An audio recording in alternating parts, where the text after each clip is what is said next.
लेकिन Donald Trump इसलिए परेशान है क्योंकि बात बहुत बिगड़ चुकी है। दिल्ली में एक प्रेस कॉन्फ्रेंस हुई जिस पर शायद किसी की नजर ही नहीं पड़ी, लेकिन ट्रंप इस प्रेस कॉन्फ्रेंस को जरूर लाइव देख रहे होंगे क्योंकि ट्रंप टैरिफ की धमकी ही देते रह गए। रूस ने भारत के लिए अपना बाजार पूरी तरह खोल दिया है और खुलकर बोला है कि अगर ट्रंप दादागिरी बंद नहीं करेंगे तो भारत रूस के बाजार का इस्तेमाल कर सकता है। अगर पश्चिम आपकी आलोचना करता है तो इसका मतलब है कि आप सब कुछ सही कर रहे हैं। हमें उम्मीद नहीं है कि ऐसा होगा। हम भारत के लिए चुनौतीपूर्ण परिस्थितियों से वाकिफ हैं। यही हमारी सच्ची रणनीतिक साझेदारी है। चाहे कुछ भी हो जाए, चुनौतियों के बावजूद भी हम किसी भी समस्या को दूर करने के लिए प्रतिबद्ध हैं। राष्ट्रपति पुतिन द्वारा हाल ही में प्रधानमंत्री मोदी जी को यूक्रेन के हालिया घटनाक्रम के बारे में जानकारी साझा करने और समझाने के लिए किए गए फोन कॉल का मतलब है कि भारत रूस के लिए बहुत मायने रखता है। हम आपसी संतुष्टि के लिए कोई भी समाधान निकालने में सक्षम हैं। हमारी साझेदारी का गहरा होना हमें साथ मिलकर आगे बढ़ने में मदद करेगा। हम कई वर्षों से प्रतिबंधों की समस्या देख रहे हैं, लेकिन हमारा व्यापार बढ़ रहा है। हाल के वर्षों में हमारा व्यापार 7 गुना बढ़ गया है।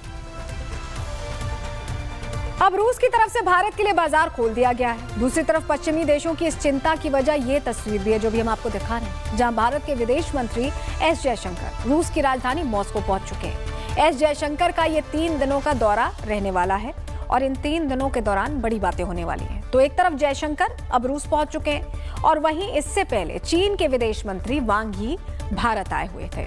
यहां उन्होंने ऐसे अजीत डोभाल से बात की। तस्वीर हम आपको मुलाकात की भी दिखा रहे हैं। विदेश मंत्री एस जयशंकर से उन्होंने मुलाकात की और फिर प्रधानमंत्री से मुलाकात कर उन्हें रूस आने का न्योता भी दे दिया। अब कुल मिलाकर ये जो सब कुछ हो रहा है, इसने समीकरण कैसे बदले हैं। भारत रूसी विदेश मंत्री का आना, भारतीय विदेश मंत्री का रूस जाना, मुलाकातों का सिलसिला बढ़ना और रूस के साथ बॉन्डिंग होना, चीन के साथ बॉन्डिंग होना, कहां ले जा रहा है ये सब कुछ। अब पूरी दुनिया को जियोपॉलिटिकली क्या असर आएगा, चलिए ग्राफिक्स के जरिए पूरी डिटेल आपको दे देते हैं। डोनाल्ड ट्रंप ने देखिए भारत पर टैरिफ लगाकर अपने ही पैरों पर कुल्हाड़ी मार ली। अमेरिका की 20 साल की डिप्लोमेटिक मेहनत पर एक तरह से पूरा पानी फेर दिया उन्होंने। चीन और रूस को साधने के लिए अमेरिका को साधता रहा है भारत, और अब ट्रंप की एक गलती ने भारत, चीन और रूस को एक साथ ला दिया है। भारत, चीन और रूस ने दुनिया को महाशक्ति का नया विकल्प दे दिया एक तरह से। चीन और भारत अब प्रतिद्वंदी नहीं है, बल्कि धीरे धीरे साझेदार बनते दिखाई दे रहे हैं, उसी राह पर चल रहे हैं। ट्रंप रूस से तेल खरीदने को मना कर रहे हैं। जयशंकर खुद ही रूस पहुंच गए। भारत रूस ने साफ कर दिया कि ट्रंप उनके बीच की दोस्ती नहीं तोड़ सकते हैं, कोई असर नहीं होगा उनकी बयानबाजी से। रूस के राष्ट्रपति पुतिन ने पीएम मोदी को फोन किया। यह भी मैसेजिंग है कि ट्रंप से मुलाकात होती है, उसके बाद सीधा फोन आता है। किस तरह की बॉन्डिंग है आप समझिए। अलास्का में ट्रंप ने क्या कुछ कहा, एक एक डिटेल प्रधानमंत्री मोदी को दी गई है। तो अब आप समझिए कि ये जो बॉन्डिंग है, ये जो ट्रिविया है, ये अपने आप में सब कुछ बदलने वाला है। मतलब डोनाल्ड ट्रंप के साथ मीटिंग करने के बाद पुतिन ने जैसे ही रूस वो वापस पहुंचे, सबसे पहली कॉल उन्होंने किसे की? प्रधानमंत्री नरेंद्र मोदी को की। ये आपके साथ भी हुआ होगा, जब आप किसी को पसंद ना करते हो लेकिन कुछ वक्त उनके साथ बिताना मजबूरी हो जाए, तो आप जैसे ही वहां से निकलते हैं तो क्या करते हैं? सबसे पहली कॉल आप या तो अपने घर वालों को करते हैं या जिसे आप अपना सबसे करीबी मानते हैं उसे कॉल करते हैं। पुतिन ने यहां सबसे पहली कॉल पीएम मोदी को की थी। अब आप समझ रहे हैं, अगर रिलेट करके देखेंगे तो अब आपको समझ में आएगा कि रशिया और भारत किस राह पर आगे बढ़े हैं। दिल्ली, बीजिंग और मॉस्को की बढ़ती नजदीकियों ने वाशिंगटन में एक तरह से खलबली मचा दी है। तेल से लेकर ब्रिक्स तक हर मोर्चे पर भारत, रूस और चीन का ये नया त्रिकोण अमेरिका की ताकत को चुनौती देता दिख रहा है। यही वजह है कि ट्रंप की टैरिफ राजनीति अब उन्हीं पर भारी पड़ रही है और दुनिया की महाशक्ति का ताज धीरे धीरे अमेरिका के सर से खिसकता नजर आ रहा है।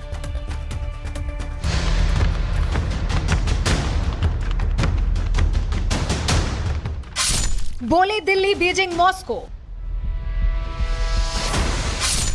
ट्रंप अब साइड खिसको। ट्रंप का निशाना चूक गया, सुपर पावर का ताज छूट गया। महाशक्तियों की ये मुलाकात ट्रंप की हालत खराब कर रही है। कल तक टैंट्रम दिखा रहे ट्रंप अब परेशान हैं। यूरोप के नेताओं को एक साथ लाकर गंभीर चर्चा में लीन हैं। ट्रंप समझ चुके हैं कि मोदी के साथ की गई दुश्मनी अब उन पर भारी पड़ चुकी है। पश्चिमी नेताओं का जोश अब खत्म हो चुका है। दूसरी तरफ भारत, चीन और रूस वर्ल्ड ऑर्डर के नए बॉस बन चुके हैं। वैश्विक राजनीति में एक नया त्रिकोण उभर रहा है, जिसमें भारत, रूस और चीन अमेरिकी टैरिफ नीतियों के कारण आपसी सहयोग बढ़ा रहे हैं। प्रधानमंत्री नरेंद्र मोदी एससीओ समिट के लिए चीन जाने वाले हैं, जहां चीन ने भारत को प्रतिद्वंदी के बजाय साझेदार बताया है।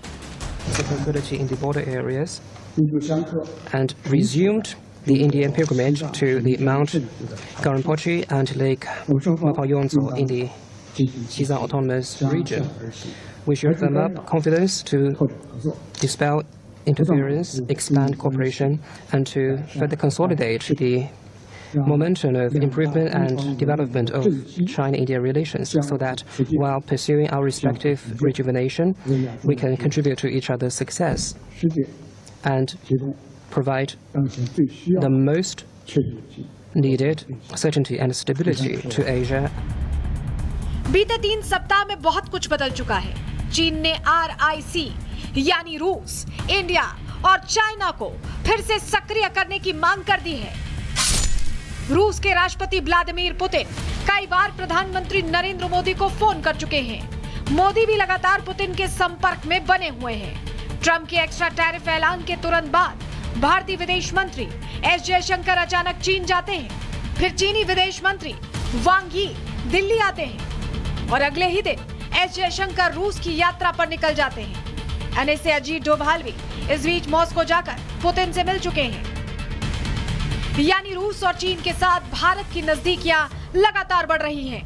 डोनाल्ड ट्रंप ने भारत के खिलाफ जो कार्रवाई की, उसकी जड़ में तेल का खेल है।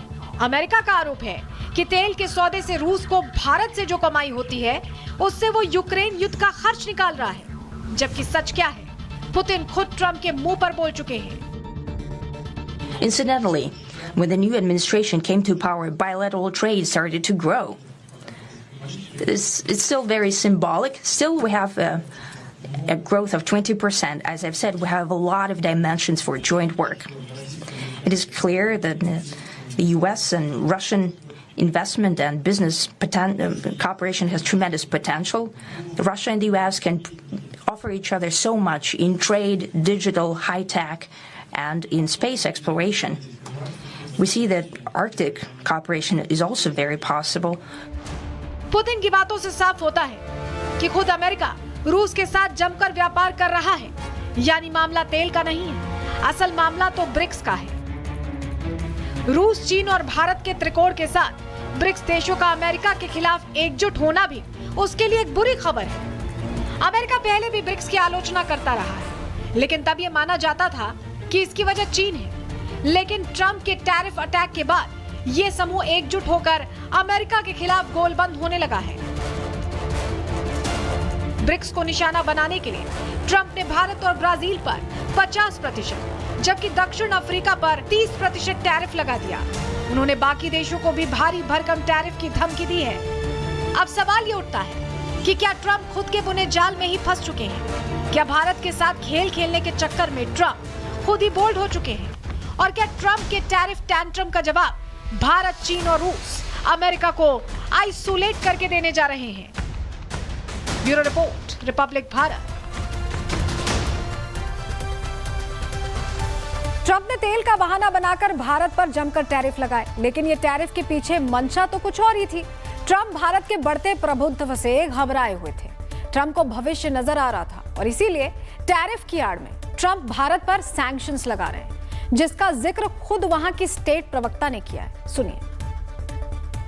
The president has put tremendous public pressure to bring this war to a close. He's taken actions, as you've seen, sanctions on India and other actions as well. He's made himself very clear that he wants to see this war end, and he has scoffed at the ideas of others that have been raised that we should wait another month before any meeting takes place. The president wants to move, and he wants to bring this war to an end as quickly as possible. Trump की नाराजगी की एक दूसरी वजह भी है। दरअसल Nobel की दीवानगी ट्रंप के सर पर चढ़ चुकी है। ट्रंप दुनिया के सामने खुद को पीस मेकर की तरह दिखाना चाहते हैं, लेकिन उनकी इस इमेज को सबसे बड़ा झटका भारत ने ही दिया। ट्रंप ने कल 40वीं बार ये कहा कि उन्होंने भारत पाकिस्तान युद्ध रुकवाया है। 40वीं बार। बार बार यही बात कह रहे हैं, लेकिन भारत बार बार कह रहा है कि हमने किसी तीसरे से बात नहीं की है और भारत ने क्लियर भी किया है। अब ट्रंप ऐसा क्यों कह रहे हैं?